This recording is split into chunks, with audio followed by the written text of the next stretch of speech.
Thanks for joining us this morning. Obviously, you can tell we're rather hot under the collar about The Voice. Love to get your thoughts on what it means for Victoria, but also, Sarah, really keen to understand the money that has gone into Indigenous welfare, the cuts that have been put in your portfolio, for example, in education, cuts supposedly to Indigenous schools. You can talk about that. And Australians want real concrete action on Indigenous affairs, not all this waffle about treaties and waving bits of burning branches and so on. Tell us your thoughts, Sarah. Well, Rowan, good morning, and good morning to you all. Great to join you as always. Look, there is no doubt that Australians want to see Indigenous Australians supported, but on a needs basis. And we saw the no vote come in loud and clear. We know what Australians want. They want to back Indigenous Australians, but the most disadvantaged and marginalised Indigenous Australians.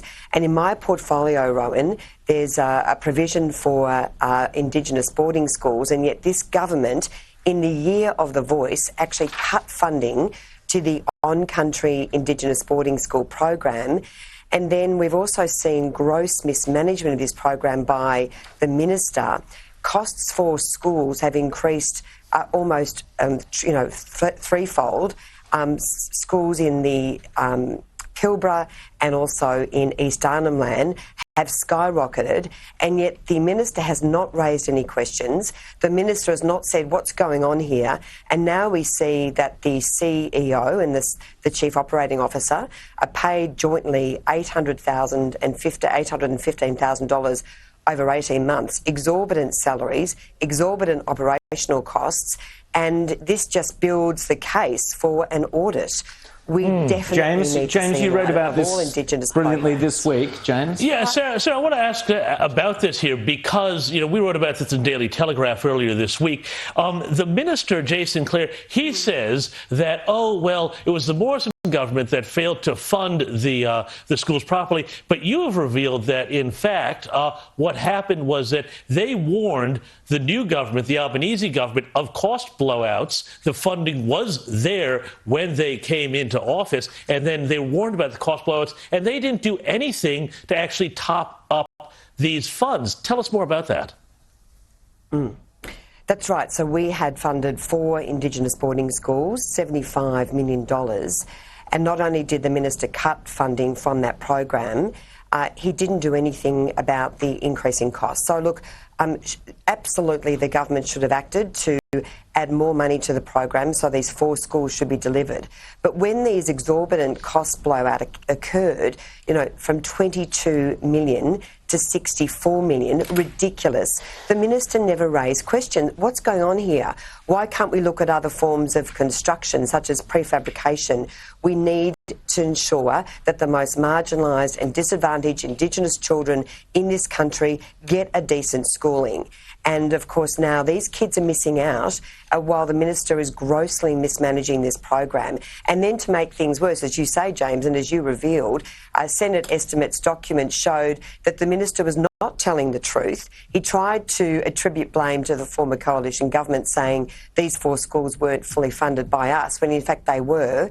And while there were some cost increases during COVID, and we accept that, the minister didn't do anything about it. Senator, so it's been grossly mismanaged. Senator, we saw 100 Indigenous leaders and groups, some advisory bodies, break the week of silence to come out and condemn the coalition and the calls for a royal commission into child sexual abuse in Indigenous communities. What's your response to that?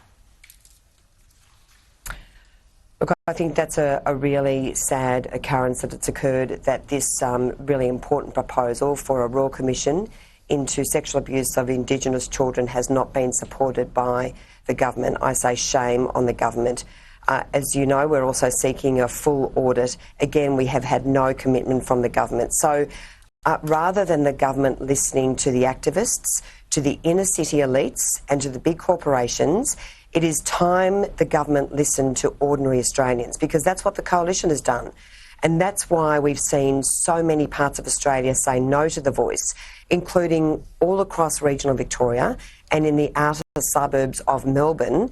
They're all the patron seats that I look after. So strong Labor seats like Ballarat, like Bendigo, like Corio, Richard Marles' seat, they all said no because these Labor members, these Labor ministers are only listening to the elites, they're only listening to the activists and not to ordinary Australians, including ordinary Indigenous Australians. Senator Sarah Henderson, just quickly before we go, we got the news this morning that the Albanese government won't be kicking the Chinese out of the Port of Darwin. They're allowed to keep it or keep the lease going as long as possible. What did you make of that? Well, we were obviously hoping that that decision would be reviewed, and all I can say is that is regrettable, Rowan. It is regrettable indeed. We agree with that. Senator Sarah Henderson, thanks so much for coming on and keep up the great work. Keep the spotlight on Indigenous affairs there, particularly with education. We need to see where did the money go.